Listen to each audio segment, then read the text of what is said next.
سال کے بعد بھی حضرات صحابہ کرام نے اسی مشن پر قائم رہے اور اسی کام کو اختیار کیا اور لوگوں کو بلاتے رہے، ایمان کی دولت سے بہرور کرنے کی کوشش کرتے رہے۔ ان کی ساری کوششیں یہی تھی ایک ایک فرد ایمان میں داخل ہو جائے اور بے ایمانی کی زندگی سے وہ تائب ہو جائے۔ ایمان لے آنا انتہائی سعادت کی بات ہے، اور جو کفر کے بعد جو ایمان لائے ہیں انہیں ایمان کی قیمت کا اندازہ ہے، اور جنہیں ایمان کی زندگی مفت میں ملی ہے انہیں اس کا اندازہ نہیں ہے۔ حضرات صحابہ کرام جانتے تھے کہ کفر کے بعد ایمان کی قیمت کیا ہے، کفر کے بعد ایمان کی قیمت کیا ہے، اور کفر کے بعد ایمان کی لذت کیا ہے اور ایمان کا مزہ کیا ہے۔ انہوں نے ایمان کے مزہ کو پا لیا تھا، اس لیے ان کے لیے پیچھے قدم لوٹنا اور پیچھے پلٹ جانا انتہائی ناپسندیدہ تھا، بلکہ وہ تو ایمان لانے کے بعد کسی معمولی عمل کو چھوڑ دینا بھی بہت بڑے خسارے کی بات سمجھتے تھے۔ لیکن جنہیں ایمان اور اسلام آبا و اجداد کے ذریعے سے ملا ہے، ان کے پاس ایمان اور اسلام کی اتنی قدر و قیمت نہیں ہے جیسے ہم لوگ ہیں۔ ہمارے پاس ایمان کی نہ اتنی قدر و قیمت ہے، نہ اسلام کی اتنی قدر و قیمت ہے، نہ اعمال کی اتنی قدر و قیمت ہے۔ اسی لیے ہم کبھی ان اعمال کو اختیار کرتے ہیں جن میں دل چاہتا ہے، اور ان اعمال کو چھوڑ دیتے ہیں جن میں دل نہیں چاہتا ہے۔ ایمان کی دولت سب سے بڑی دولت ہے۔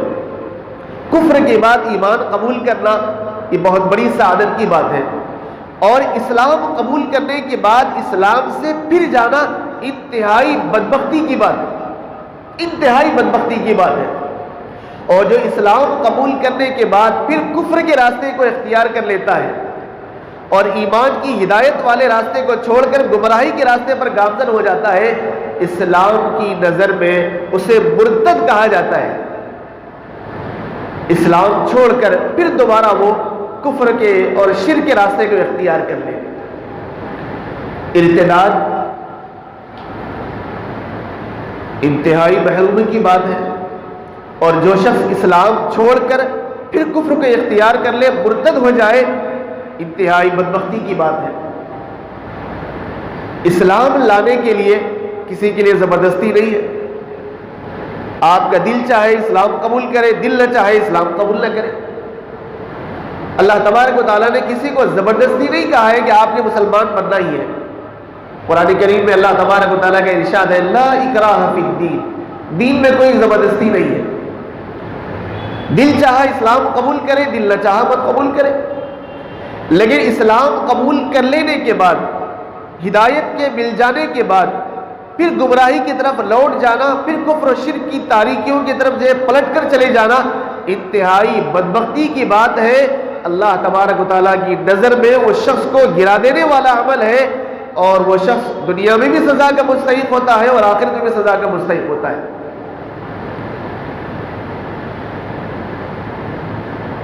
رسول اللہ صلی اللہ علیہ وسلم نے مرتدین کے بارے میں فرمایا، جو اسلام قبول کرنے کے بعد پھر جاتے ہیں کفر کے اور شرک کے راستے کو اختیار کر جاتے ہیں۔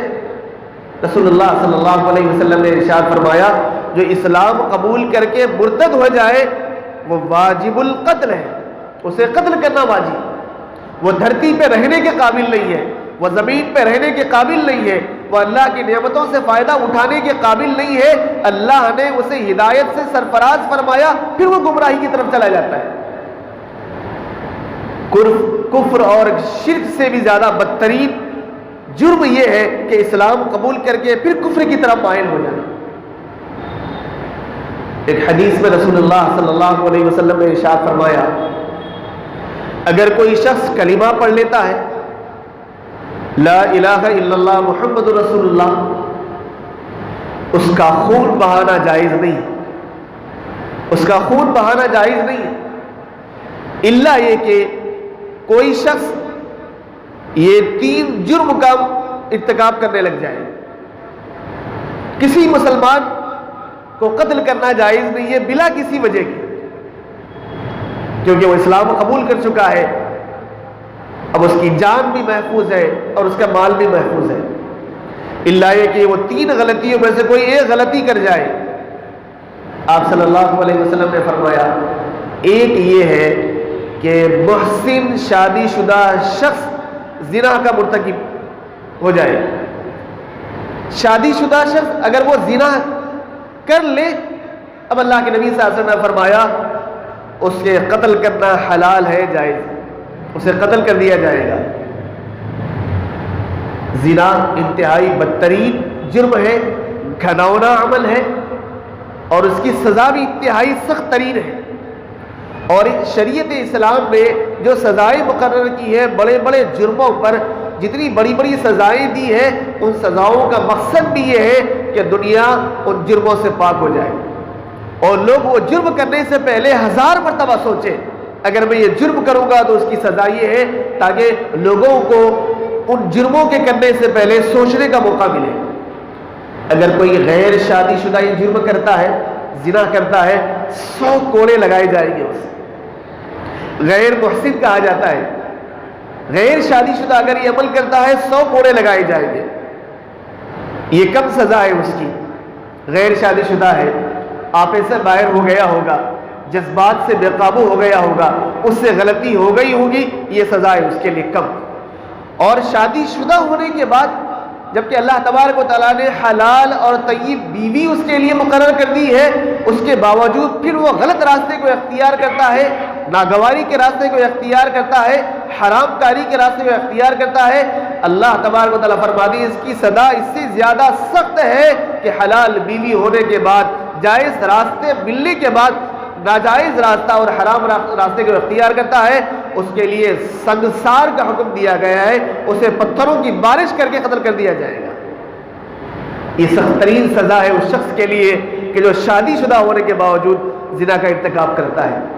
آپ نے فرمایا کوئی اگر مسلمان اگر کوئی ایسا عمل کرتا ہے پھر اس کا خون حلال ہے۔ اور پھر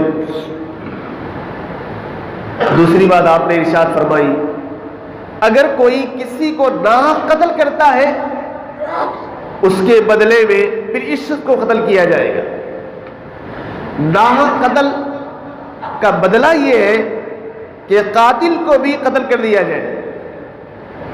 اسلام کا یہ سخت ترین قانون ہے، یہ سخت ترین قانون نہیں بلکہ عدل انصاف کے ترازو پر ہے۔ یہ دنیا کے اندر یہ قانون نافذ کر کے دیکھیے، قتل غارت گیری پوری کی پوری بند ہو جائے گی، اس کا دروازہ ہی بند ہو جائے گا۔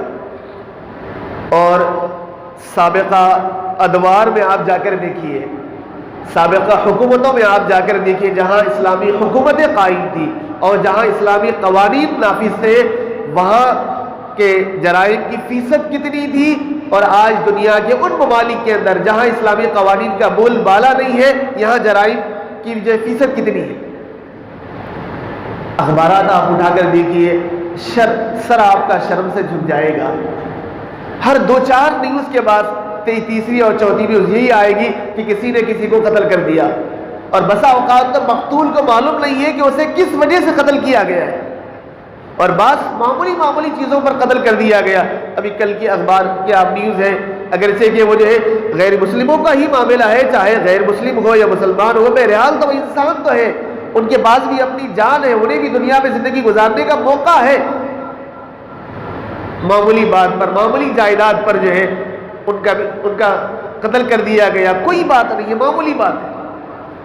ایسے معلوم ہوتا ہے کہ انسانوں کی جانیں جانوروں کی جانوں سے بھی زیادہ سستی ہو گئی، بلکہ انسانوں کی جانیں حشرات الارض کی جانوں سے بھی زیادہ سستی ہو گئی ہے۔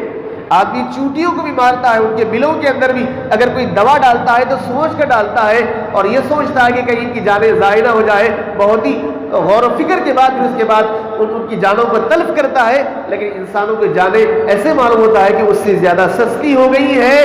رسول اللہ صلی اللہ علیہ وسلم کو ارشاد یاد آتا ہے، آپ نے ارشاد فرمایا قیامت کے قریب ایسا ہوگا کہ قاتل کیوں قتل کرتا ہے پتہ نہیں چلے گا، اور مقتول کیوں قتل ہوا ہے اسے بھی پتہ نہیں چلے گا۔ مارنے والے کو بھی پتہ نہیں وہ کیوں مار رہا ہے، اور مرنے والے کو بھی پتہ نہیں اسے کیوں مارا گیا ہے۔ فسادات کے اندر آپ دیکھ لیجیے، مارنے والے کیوں مارتے ہیں انہیں بھی پتہ نہیں ہے اس نے کیا غلطی کی ہے جسے ہم مار رہے ہیں، اور مرنے والے کو خود پتہ نہیں ہے کہ وہ کیوں مارا جا رہا ہے، آخر اس کی غلطی کیا ہے، آخر اس نے کیا جرم کیا تھا۔